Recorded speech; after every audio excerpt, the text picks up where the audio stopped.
وقتی ما نظر میندازیم به زندگی رسول الله صلی الله علیه و سلم و زندگی ارزشمند صحابه کرام، میبینیم کل زندگی پیغمبر، خصوصا بعد از زندگی دعوتی که زندگی مکی است، زندگی مدنیش در جنگ فیزیکی با کفار تیر شده. صحابه عمرش دی تیر شده.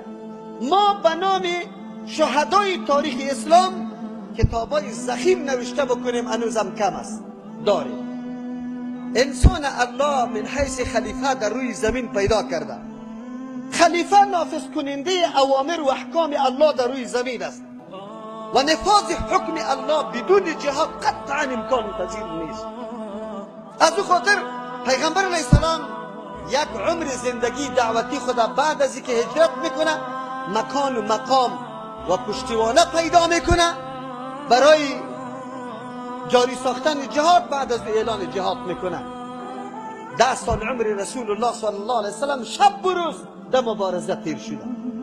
دندان مبارک شهید شده به اصطلاح مردم، روی مبارک زخمی شده، صحابه کرام شهید شده، یک نی به دهها به صدها به هزارها رسیده و این تاریخ شاهد قوی بالای عزیز است که دین مقدس اسلام یکی از برنامه های مهمش جنگ با کفار است، مقابله با کفار است. الله میفرماید مرادف سنگر جهاد، الله میفرماید و ما کان المؤمنون لینفروا کافر. قطعا مناسب نیست، لازم نیست برای مؤمنان که یک دم برایند. دو تفسیر است. برای طلب علم کلگی برای نه، یک تعداد طلب علم برای، یک تعداد برای جهاد باشد. نه، برای جهاد برای سریعه است. پیغمبر روان میکنه، هر صحابی میخیزه من روان هستم. الله میگه نه، ما حول رسول الله صلی الله علیه و سلم خالی نگاه نکنه. هر لحظه رسول الله تلاح است. یک لحظه رسول الله بی شاگرد بی حلقه باید نباشد. چرا؟ هر سخن رسول الله دین است. هر سخن رسول الله تشریع کیست؟ وحی آسمانی است. افراد موجود باشد. و ما کان المؤمنون لینفروا کافه. نیست برای مؤمنان که کلگی برای جهاد هر کس سنگر خوش داره میدوه. نه، شما اینجا در پالوی پیغمبر گروپ دیگری هم داشته باشه، او را گروپ طالبای علم یاد میکنه. پیغمبر که سخن میگه و در کامپیوتری خود ثبت کرده رایسته. امروز رسول الله در دنیا موجود نیست، اما مقاله زرین و ارزشناکی از او، طلایی از او ثبت و سجل در کتاب حدیث موجود است. برای ما رهنماست، برای ما هدایت است، برای ما تعلیم میده، برای ما تربیه میده. در این حین جهاد چی بکنم؟ شمشیر قطم است، کی را بکشم کی را نکشم. رسول الله برام تعلیم میده. به الله قسم به علم جهاد نمیتونی، به علم الله را شناخته نمیتونی، به علم جنت پیدا نمیتونی، به علم راه جنت پیدا نمیتونی. آن چیزی که ذخیره حدیث و آیات واضح قرآن کریم موجود است برای ما واضح میسازه که اصل مصداق جهاد مبارزه فیزیکی با کفار است. یعنی جنگ با اسلحه، جنگ رویارویی، این مفهومش از بین برده نمیشه. بله، کتابای مکاتب ما را کلمه جهاد به جواری تبدیل کنه، اما اگر این کفار این هدف شوم داشته باشه که از اذهان ملت مسلمان مفهوم جهاد با ذهنش بیرون میشه، این ارمان مگر در گور ببره، انشالله در گور میبره، کلمه جهاد از بین نمیره. خب الله متعال در پهلوی امی مبارزه فیزیکی، مبارزه فرهنگی هم دوش از او قرار داده.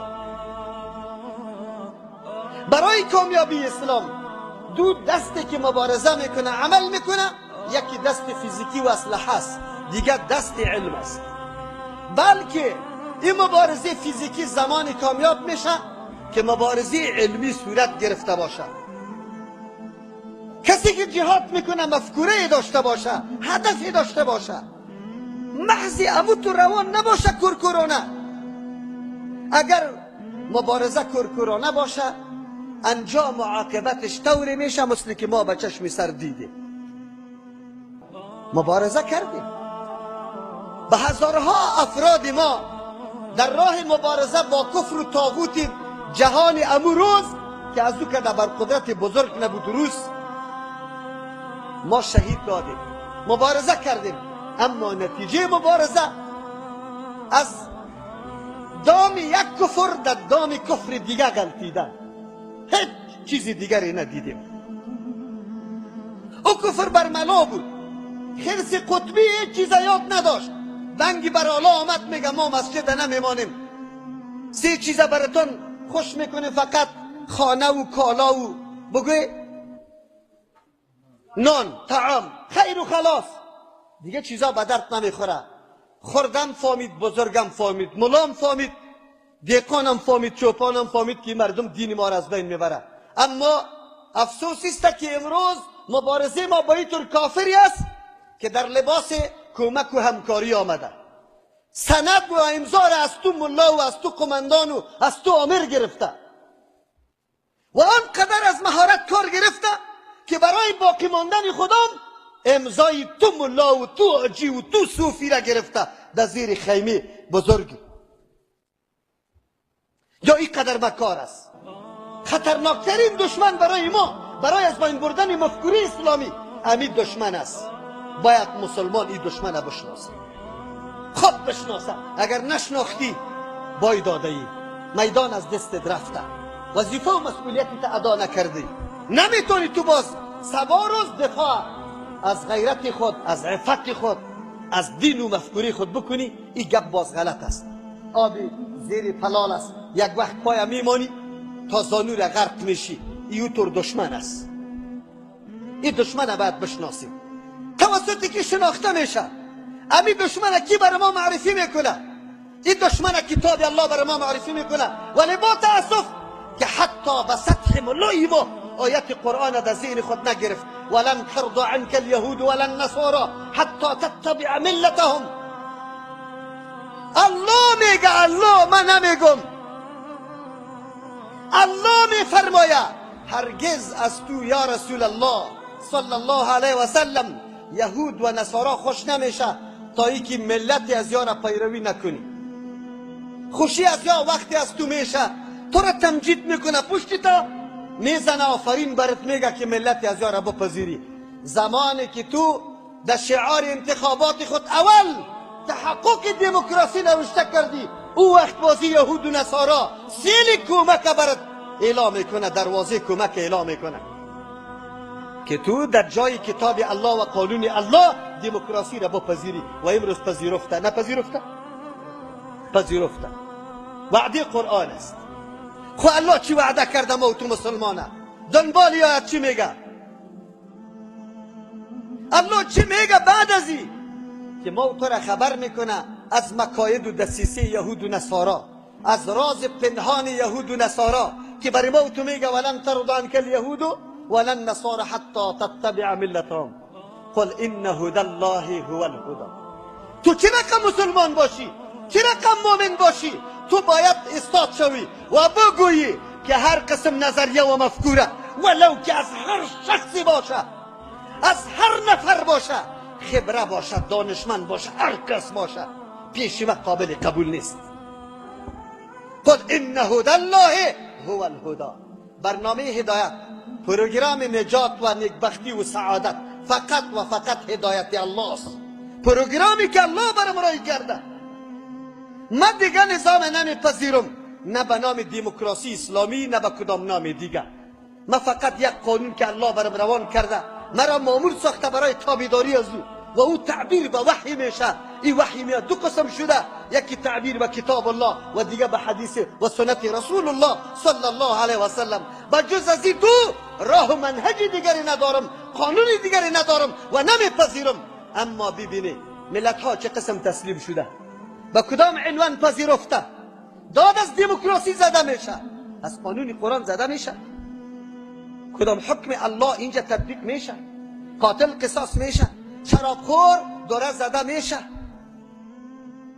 کسی که مرتد میشه علنا یک انتقاد اعتراضی عادی سرش نمیشه. الله که انسان پیدا کرد خلیفه روی زمین به این خاطر که نظام الله حاکم شوه، نافذ شوه. لیکن امروز نظام الله کجاست؟ مردم خبر نداره از نظام الله.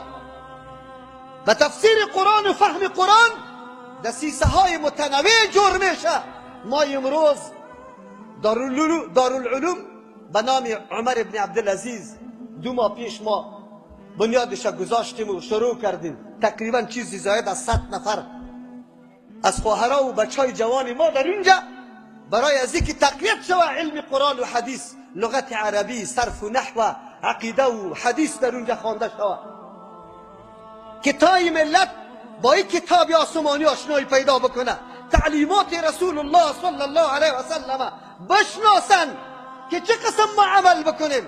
اما جا نداریم. برای تبلیغ نصرانیت، تبشیر نصرانیت، انجیل به زبان فارسی در مکاتب توزیع میشه. خود جناب امنیت امروز که ما مسلمانه در خانه کرایی نمیگذاری، سبا جواب میدی به پیش الله متعال. جواب داده نیستی، موقع بده بری یهودیت و نصرانیت. اما برای تحقق 4 برادر مسلمان و جوانی که با ریش میه در دارالعلوم و دختری که با حجاب میه، ای بری تو مشکوک است و ای برت زنگ خطر است.